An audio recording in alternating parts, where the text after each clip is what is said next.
vivre en Haïti, c'est pas une fatalité. Être né et grandir en Haïti, c'est pas une fatalité qu'on peut réussir malgré tout. C'est à nous, les jeunes, de reconstruire l'Haïti qu'on veut.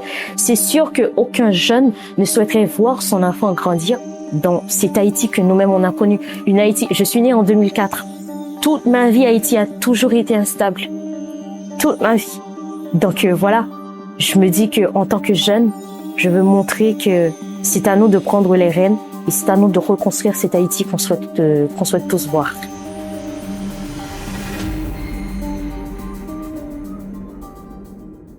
Chers amis de Haïti Inter, bonjour, bonsoir, dépendamment de l'heure à laquelle vous allez regarder cette émission. Je suis avec la nouvelle voix d'Haïti, la nouvelle voix de la jeunesse haïtienne, celle qui rêve d'un autre pays, d'un pays qui sera debout et qui voit en notre invité le pays qui commence à se mettre debout. Alors, sans parler beaucoup, je vous dis que je suis avec Abigail Alexandre, pratiquement la nouvelle voix d'Haïti. Bonjour Abigail Alexandre. Bonjour. Comment ça va? Ça va, merci. Ça va. Et pour toi? Ben écoute, on est là. On est là, content de te recevoir à Haïti Inter pour parler de ton parcours, pour parler de tes projets, pour parler des difficultés rencontrées aussi.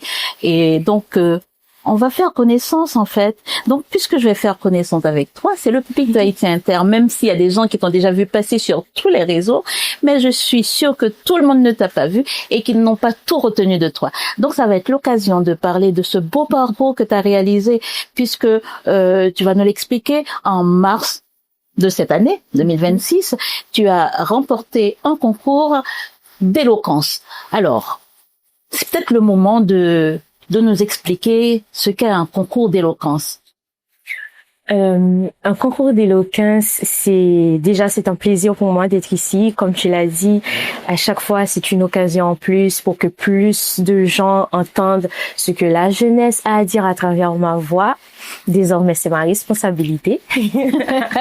C'est vraiment un plaisir. Donc, un concours d'éloquence, faut savoir que déjà, l'éloquence, c'est pas simplement savoir bien parler, mais c'est aussi savoir convaincre à travers les mots. Et donc, sauf que Eloquentia, c'est un petit peu démarqué des concours d'éloquence classiques, parce qu'avec Eloquentia, on peut faire du slam, de la plaidoirie, de la poésie, je veux pas dire du chant, mais on va dire du rap. Parce que c'est pas un concours de chant, mais à l'intérieur d'un discours, tu peux chanter 30 secondes environ. Donc, c'était ça, Eloquentia. C'était vraiment une opportunité de pouvoir faire entendre sa voix, faire connaître son histoire, son parcours, d'où l'on vient et qu'est-ce qu'on souhaite accomplir dans la vie. D'accord. Donc, Eloquentia, c'est cette institution qui a organisé le concours? Oui, Eloquentia, c'est une association ici en France.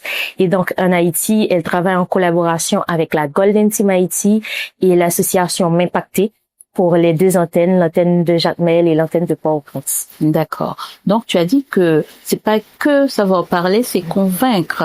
Et qu'est-ce qu'il faut avoir? On sait parler, tout le monde sait parler. Tu me diras, mais qu'est-ce qu'il faut avoir en plus pour se dire que je suis une bonne oratrice? Parce que quand on parle d'éloquence, on parle de l'art oratoire. Il faut dire que je suis une bonne oratrice et je vais convaincre. Qu'est-ce qu'il faut en plus de tous les autres? Je dirais de préférence qu'est-ce que tout le monde doit avoir au lieu de dire qu'est-ce qu'on doit avoir. T'es d'accord avec moi que tout le monde ne peut pas être un bon orateur ou une bonne oratrice comme toi tu l'es? Ben si. Ah ouais? Oui, c'est possible parce que certains disent qu'il y a des orateurs innés. Oui, c'est vrai, mais c'est quelque chose qui se travaille aussi. J'ai pas toujours été cette oratrice que vous voyez aujourd'hui. C'est ce que je voulais demander. Est-ce que tu te places dans la catégorie des personnes innées pour Certains le disent, mais moi je dis que très très jeune, j'avais ce coup de cœur pour l'art oratoire, mais je peux dire que l'oratrice que vous voyez aujourd'hui, c'est quelque chose que j'ai travaillé, j'ai pris du temps avec mon équipe, avec mon entourage, mes proches. C'est quelque chose sur laquelle j'ai beaucoup travaillé avant de devenir cette oratrice aujourd'hui championne d'Eloquentia. Donc, pour moi, je dirais qu'il faut de l'authenticité.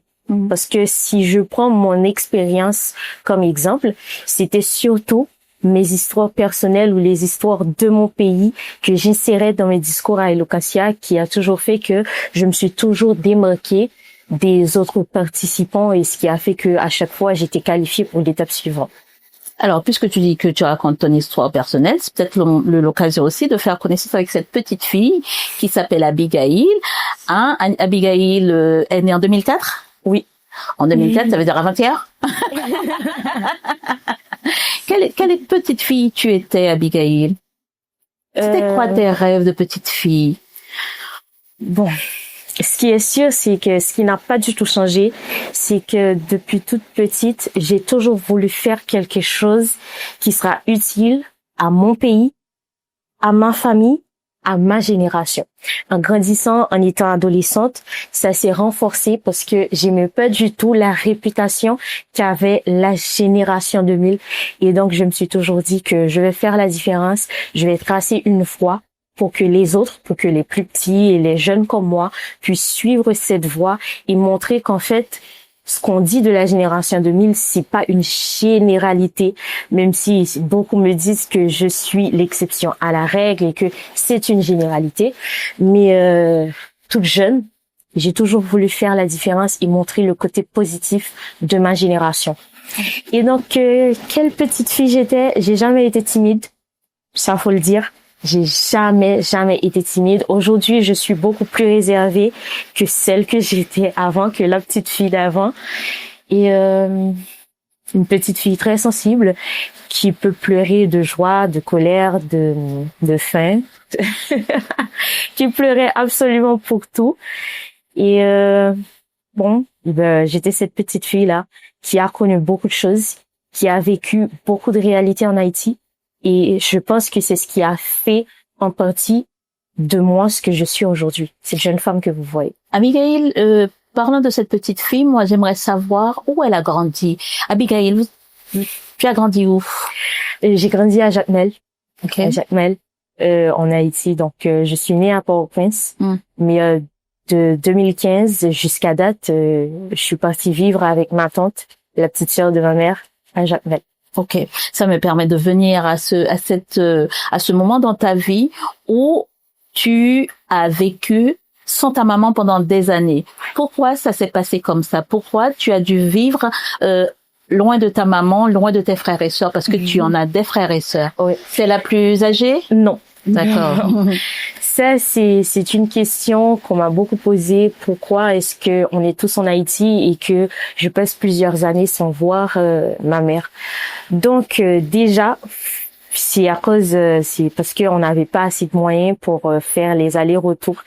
À un moment, ma mère vivait à Port-au-Prince. En fait, on vivait tous à Port-au-Prince, mais elle a dû se séparer de moi et de ma sœur parce qu'on est deux jeunes filles qui grandissent et donc avec l'insécurité, c'était plus possible de vivre dans notre quartier.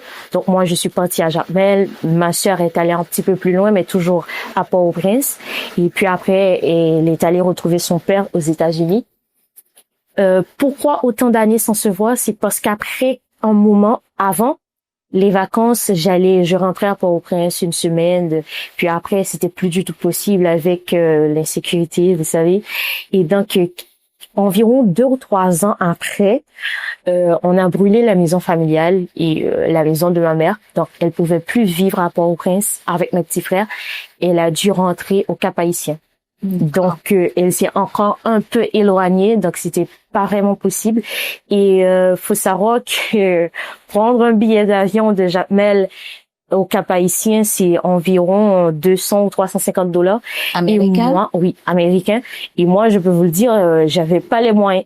Voilà, j'avais pas les moyens et même lorsque c'était encore possible, risqué mais possible de faire le trajet en bus, c'était au-dessus de nos moyens. Ouais, d'accord. Voilà. Donc, mais vous parliez? Oui, tout le temps. Ok. Et donc, vous êtes retrouvés. Qu'est-ce que vous êtes dit là quand vous êtes vus?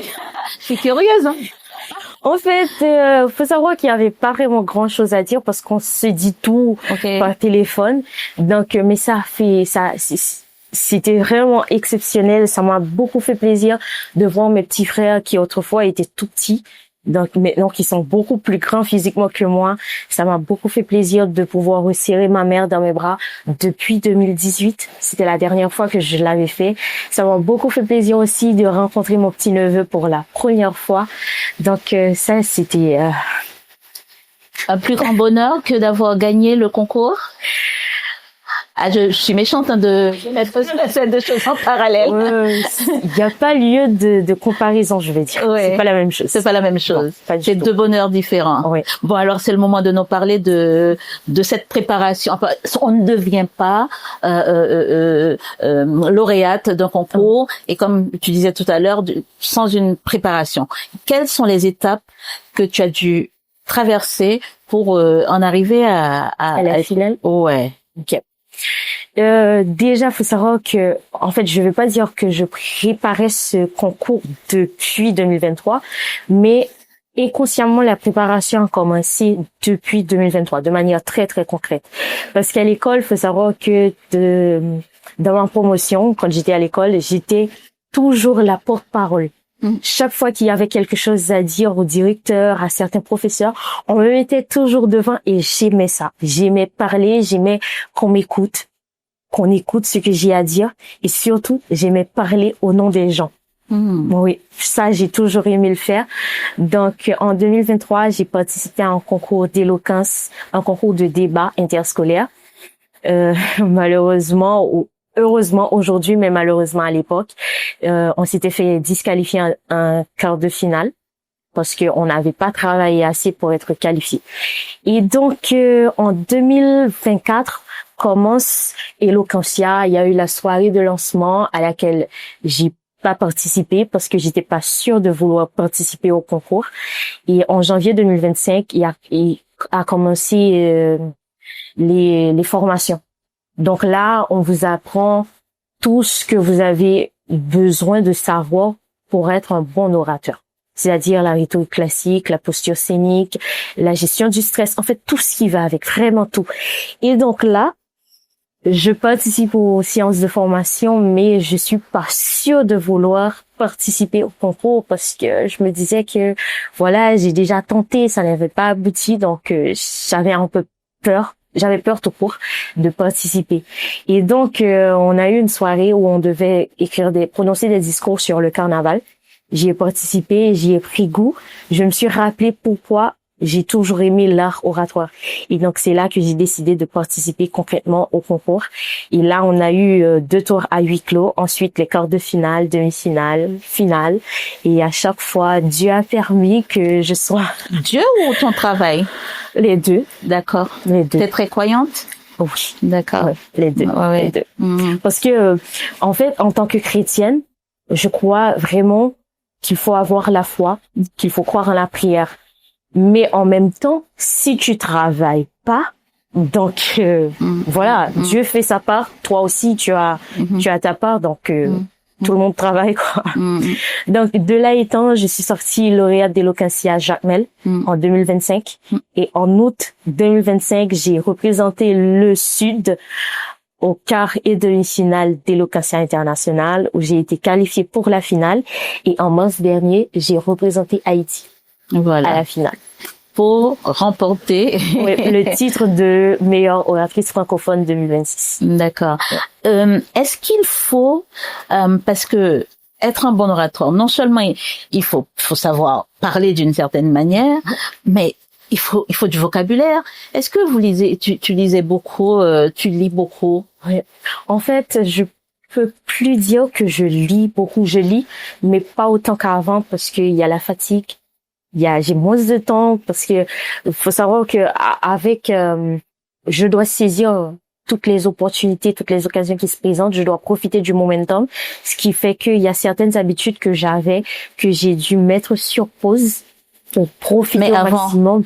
Mais avant, je lisais beaucoup. Vraiment, en fait, je lisais de tout. Depuis tout à l'heure, je suis assise là, j'ai lu ces écritures-là, une expérience originale de la culture haïtienne. Je l'ai lu depuis tout à l'heure. Je l'ai lu plusieurs fois parce que c'est une habitude que j'ai. Je lis de tout le temps. En fait, je lisais. Mais maintenant, c'est plus comme avant. Donc, ça veut dire que s'il y a le prochain concours, est-ce que tu pourrais y participer quand même? Oui. Sauf que là, mais en tant que lauréate, non, pour moi, Eloquentia, c'est fini. Ah oui, d'accord. Ouais. Ce sera à un autre concours. Ouais. Ok.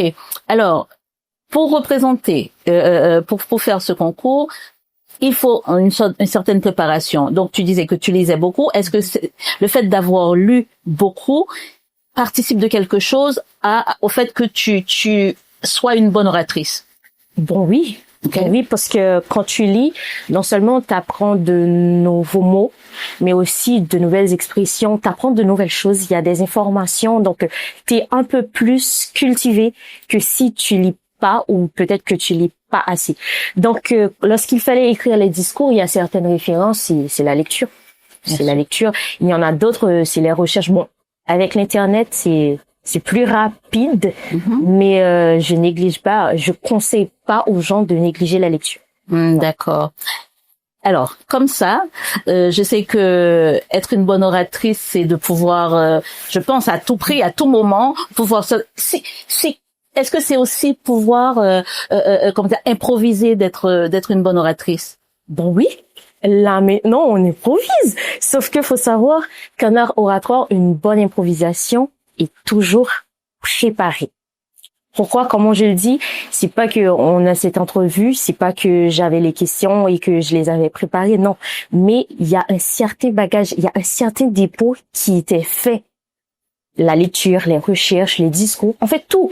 Ça, c'est une préparation, on va dire, indirecte de ce qu'on aura à dire lors des entrevues, lors de certains discours, parce que à certains événements, on m'apprend sur place que je vais prendre la parole. J'avais pas préparé de discours, mais en tant qu'oratrice, je dois être en mesure de pouvoir m'exprimer.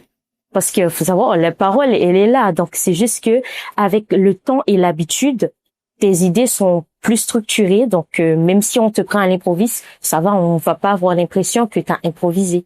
Là, je peux pas te prendre à l'improviste et te dire que pourrais-tu nous dire, je sais pas moi, de ce monsieur avec ce chapeau là c'est écrit une expérience de la culture haïtienne en parlant d'Haïti Inter. Là, tu nous fais quoi en fait? Non, parce qu'il y a des gens qui doivent te demander des choses tout aussi c'est vrai, légères en fait. Et toi, si tu pars dans l'idée de répondre à tout. Bon, faut savoir que être oratrice, on a cette manie aussi de détourner les questions. D'accord. Oui, on le fait parce que il y a certaines questions qu'on va te poser, t'es pas trop informé dans le domaine. Par exemple, je vais prendre l'intelligence artificielle. Mon discours pour la finale, qui a été le thème sur lequel il fallait travailler pour la finale d'Eloquentia internationale. Avant, si on me posait certaines questions sur l'intelligence artificielle, j'allais pas pouvoir répondre parce que c'est pas mon domaine. J'évolue pas dans ce domaine, donc ce qui fait que je connais certaines choses, ce que tout le monde sait, mais pas vraiment dans les spécialités, les spécificités. Donc, si on me pose certaines questions, je vais vous dire, c'est mieux de poser la question à un spécialiste, à quelqu'un qui évolue dans le domaine. Mais voilà, selon moi, c'est ce qu'on fait. Ouais.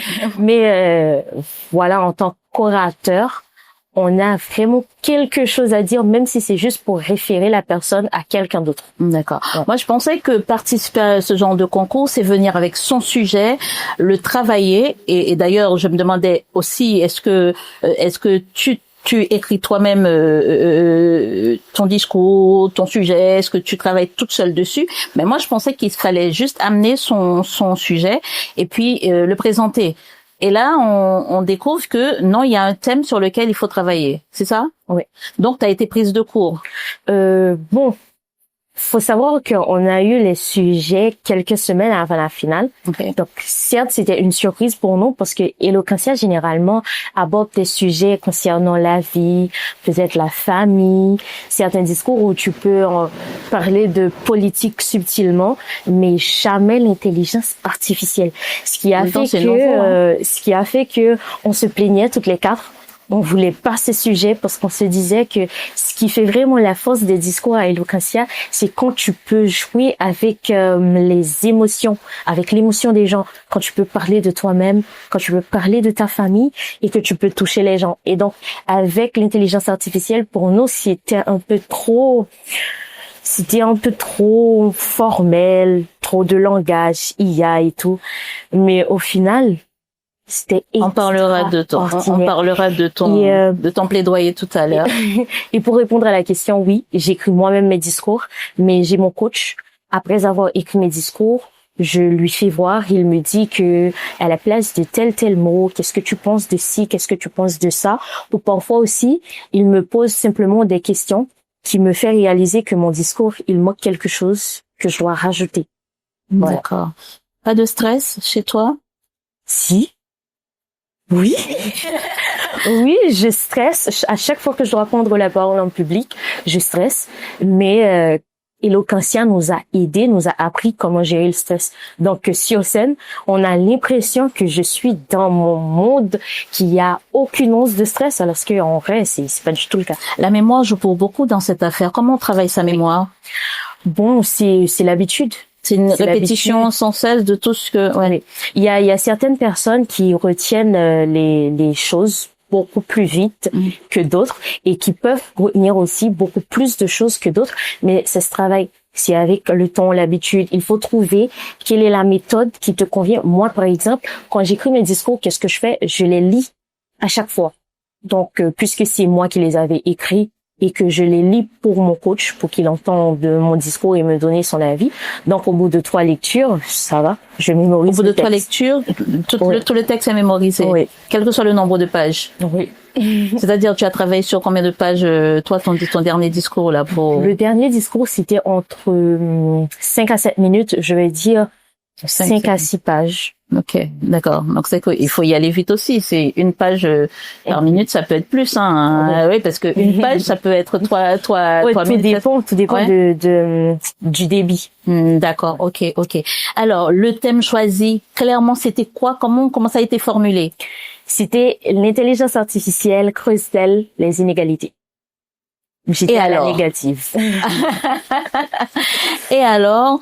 Tu dis, je sors mon plaidoyer pour parler de l'intelligence artificielle et j'ai pas tout le discours, mais je crois comprendre que tu l'as carrément défendu, l'intelligence artificielle. Ouais.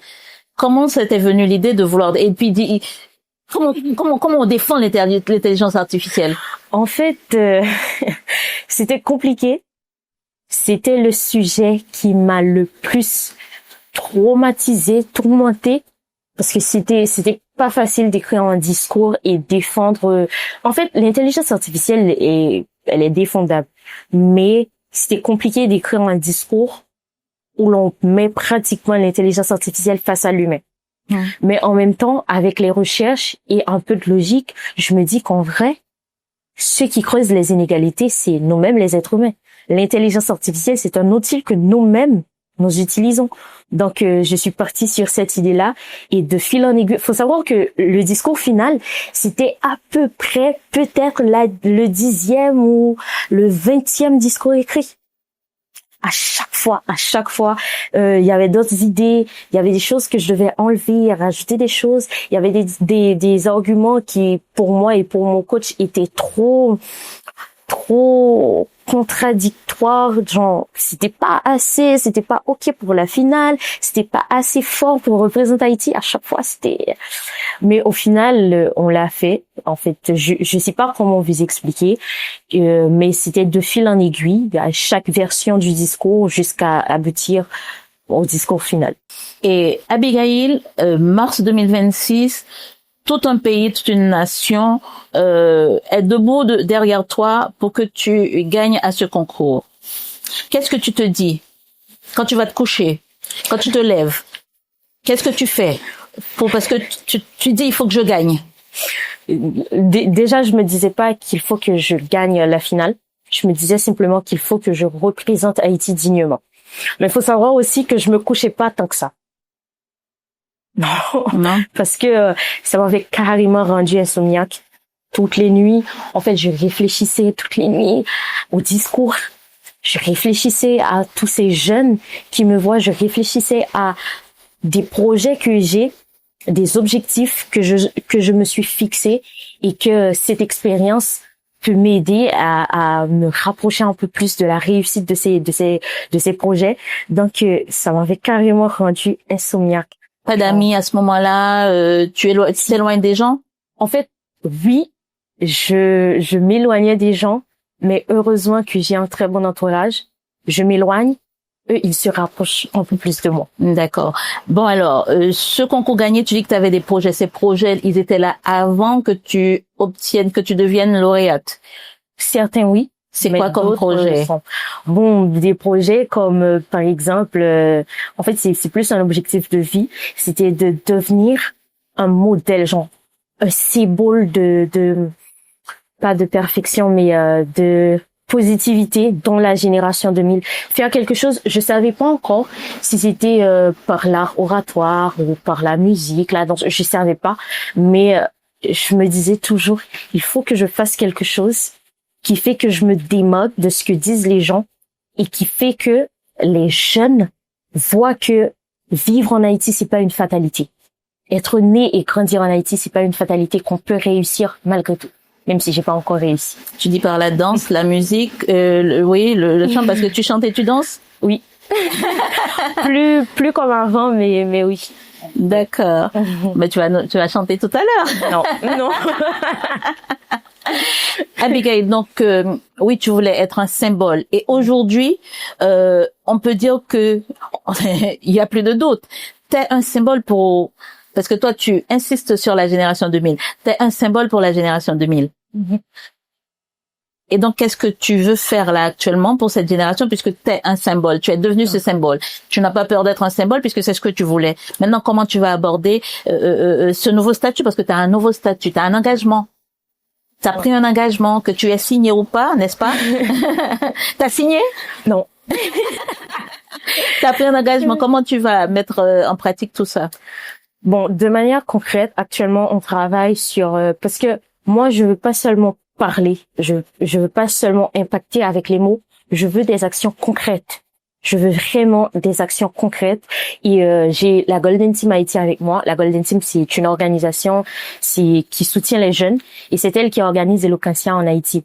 Donc, en collaboration avec Golden Team, par exemple, en ce moment, on travaille sur un projet qui est d'installer 30 salles numériques en Haïti, à raison de 3 salles par département, où environ en 3 ans, 10 000 jeunes seront formés et pourront transformer leur potentiel en compétences. Donc moi, c'est ce que je veux faire. Et aujourd'hui que, Dieu merci, j'ai un peu de lumière sur moi, sur la personne, sur Abigail Alexandre. Donc je veux profiter au maximum et inciter les gens, déjà les jeunes, pour qu'ils croient que à travers la formation, à travers l'éducation, qu'on peut réussir, parce que aujourd'hui, c'est une réalité. L'éducation, c'est pas vraiment numéro 1 dans la communauté, mais je veux vraiment leur montrer que l'éducation, c'est la base de tout. Et aussi montrer à nos aînés que encadrer un jeune, c'est vraiment comme poser une pierre pour la reconstruction d'Haïti. Donc, on a beaucoup de projets en ce sens, mais le plus urgent, on va dire, ce qui est le plus concret pour nous, c'est les salles numériques en Haïti dans les 10 départements pour former les jeunes. Et comment financer un tel projet? Vous avez gagné assez d'argent pour... Non. En fait, je suis contente que tu me poses cette question. C'est parce que beaucoup de gens pensent qu'à Eloquentia, j'ai gagné de l'argent. Mais non. Eloquentia, c'est une association qui n'a pas d'argent. Golden Team Haïti n'a pas d'argent. Donc, on doit travailler, on doit profiter de ce momentum, profiter de cet exploit pour gagner de l'argent. Donc là, on sollicite l'aide de certains particuliers, du secteur privé et public en même temps. D'où la raison pour laquelle je suis en France en ce moment, c'est parce que je souhaite rencontrer la diaspora haïtienne et leur demander de l'aide pour Haïti, pour les jeunes, leur demander de venir investir dans la formation de la jeunesse haïtienne. Je t'ai vu prendre la parole au sein des ministères, c'est-à-dire que l'État haïtien aime bien quand ses enfants ont réussi. Quel est l'apport de l'État haïtien dans les projets que tu chéris pour la jeunesse? Ben, en ce moment, il y a encore rien de concret. En fait, j'ai dit concret parce que les promesses, c'est pas concret. Mm-hmm. Donc, il y a rien de concret. Et pour les demandes de subventions, apparemment, toute subvention est bloquée par la primature. Bon. D'accord. Mais on va faire comme on peut, même si moi-même personnellement je dois travailler, faire quelque chose, par exemple devenir ambassadrice de tel ou tel ministère, je vais le faire et afin de trouver assez d'argent pour financer, parce que ça coûte. Ah oui. Ça coûte. Et t'en es où avec tes études, puisque j'ai cru comprendre que tu faisais des études de droit. Tu les mets de côté pour pouvoir être l'ambassadrice? Encore une fois, c'est quelque chose que j'ai dû sacrifier pour profiter du momentum. Mais si je trouve des admissions ici en France, je recommence en septembre. Sinon, je recommence le droit en janvier. J'ai dit recommencer parce que j'étais en première année de licence. Donc, je me dis que moi, en fait, j'irais jusqu'à dire que je suis perfectionniste. Ouais. Pour moi, l'université, c'est pas comme les études classiques où tu es obligé de le faire. Donc, si tu le fais bien parce que c'est de ta vie. C'est un choix que toi-même tu dois faire et assumer parce que c'est de ta vie, c'est ta carrière, c'est ton avenir. Donc, le droit, c'est quelque chose qui me tient beaucoup à cœur. Donc, je vais recommencer la liste. T'étais l'avocate de l'IA. Avocate de la jeunesse maintenant.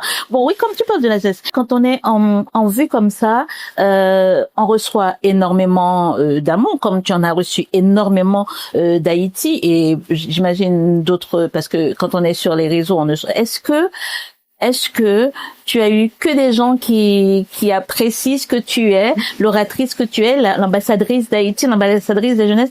Est-ce que ça a été quelque chose d'apprécié de partout? Parce que tu es sur les réseaux et sur les réseaux, tu as des retours. Bon, faut savoir que il y a quelque temps, j'ai cessé de lire tous les commentaires, mais de ce que j'ai lu jusqu'à date, il y a que des commentaires bienveillants. OK. Ouais. Des commentaires bienveillants. S'il y en a qui n'aiment pas l'oratrice que je suis, l'avocate de la jeunesse que je suis, ils ne me le disent pas directement. Et pourtant, tu as dit, si tu es dans une situation, mais si tu représentes quelqu'un et que tout le monde est d'accord avec toi, c'est qu'il y a un problème. Alors, il y a un problème? Non. Il n'y a pas de problème. Ce que je veux dire, c'est que c'est pas qu'il n'y a pas de commentaires négatifs, mais ils me le disent pas directement. Jusqu'à date, les gens que je rencontre, comme toi par exemple, tu apprécies ce que je fais et tu veux me soutenir dans ce que je fais. Oui, il y a des gens qui trouvent que je suis trop philosophique, il y a des gens qui trouvent que je suis trop c'est pas formel, c'est plus trop classique, trop classe, que je me détends pas assez. Mais bon, ça arrive. On va pas être aimé de tout le monde. Jésus lui-même qui était parfait, on l'a vendu. T'es sûr? Il a été crucifié. Il était parfait? Bon, il était mis homme, mi-Dieu, donc.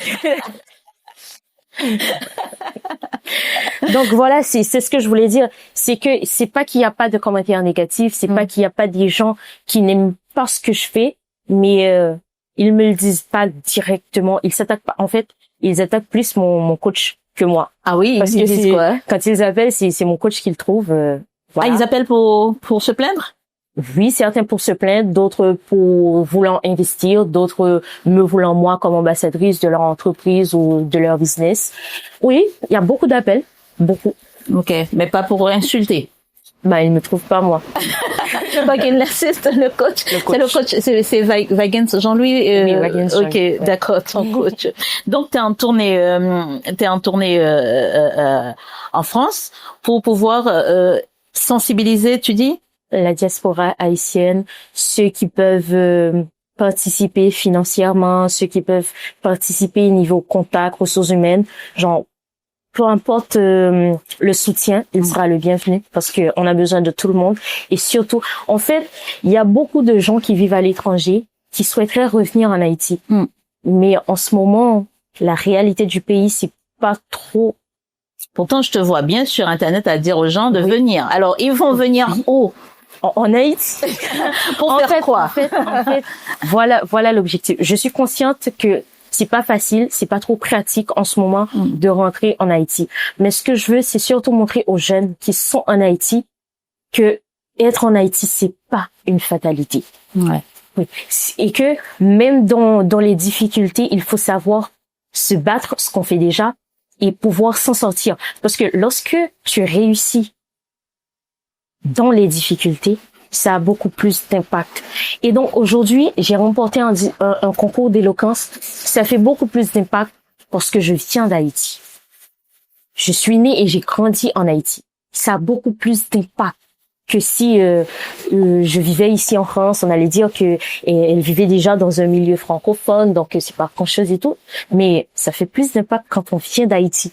Donc je veux montrer aux jeunes qu'on peut être en Haïti, réussir, s'instruire. Et c'est à nous, les jeunes, de reconstruire l'Haïti qu'on veut. C'est sûr qu'aucun jeune ne souhaiterait voir son enfant grandir dans cette Haïti que nous-mêmes on a connue. Une Haïti, je suis née en 2004. Toute ma vie, Haïti a toujours été instable.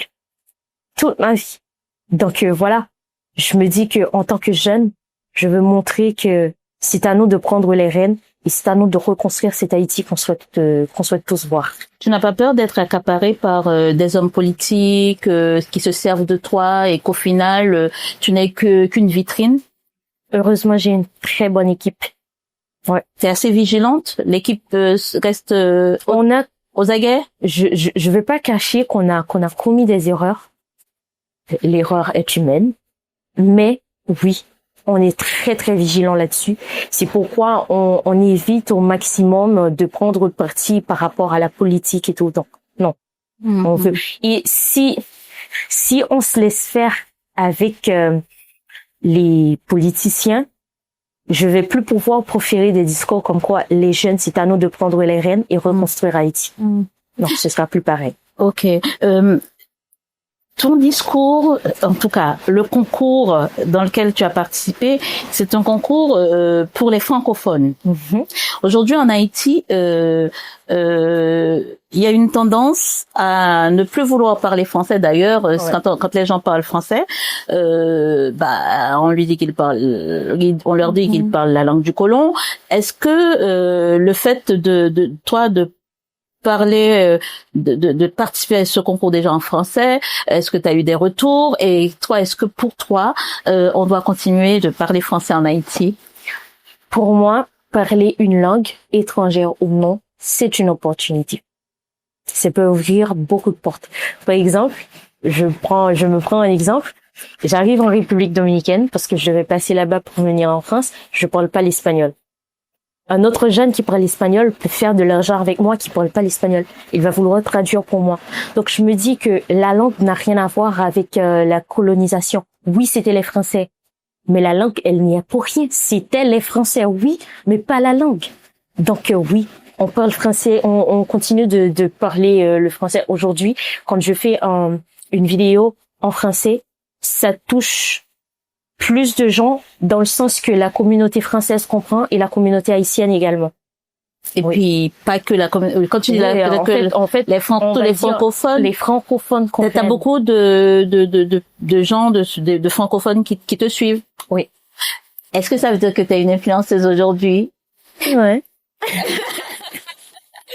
Oui, je crois, je sais pas. Ça te va d'être parce qu'à la base c'est pas ça que tu avais comme aspiration de devenir influenceuse. Non, pas du tout. En fait, avant Eloquentia, j'étais même pas sur les réseaux. Ok.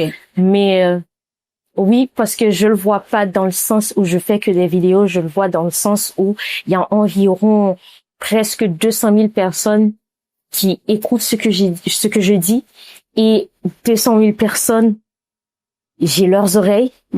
Et j'ai la voix de la jeunesse haïtienne, donc ouais, je peux profiter. Ça peut ça peut donner accès à beaucoup d'opportunités. Donc c'est comme ça que je le vois. Mais sinon, personnellement, moi-même, la petite Abigail, elle n'était pas du tout fille réseau, non. Non, ce n'est plus la petite Abigail là. Oui. Abigail, on va pas te garder longtemps, mais j'aimerais. Parce qu'aujourd'hui, tu as dit, t'es né en 2004 et personne n'est dupe que en Haïti, on vit sous stress, on vit avec énormément de difficultés en matière de sécurité, machin chose. On sait tout ce qui se passe et on sait aussi que tous ces problèmes viennent de jeunes qui se sont retrouvés à faire partie des bandes armées. Si aujourd'hui tu devais prendre la parole là tout de suite et tu voudrais leur adresser quelque chose, qu'est-ce que tu leur dirais? Oh, à ces jeunes, en fait, généralement quand je m'adresse à ces jeunes, j'ai comme l'impression qu'il y a une partie de jeunes que je mets de côté. Donc mon message, tous les jeunes, c'est d'oser. Bon, mon message, il va pas changer de sitôt. C'est oser. Oser croire en vous, oser croire en vos rêves, oser croire en vos capacités, oser croire aussi en Haïti. En fait, au pays, croire que Haïti peut se relever un jour, et c'est avec nous. Pour ceux qui font partie des groupes armés, je suis pas insensible au fait que certains n'ont pas eu le choix. Certains n'ont pas eu le choix. Certains l'ont peut-être fait par choix, mais d'autres n'ont pas eu le choix. Pour survivre, ils étaient obligés. Mais je cautionne pas ce qu'ils font. Je cautionne pas. Donc, mon message pour vous, c'est que Haïti, c'est aussi votre pays. C'est le nôtre. Donc, c'est à nous de reconstruire Haïti. C'est à nous de laisser un pays différent que celui qu'on nous a donné, qu'on nous a laissé nous-mêmes.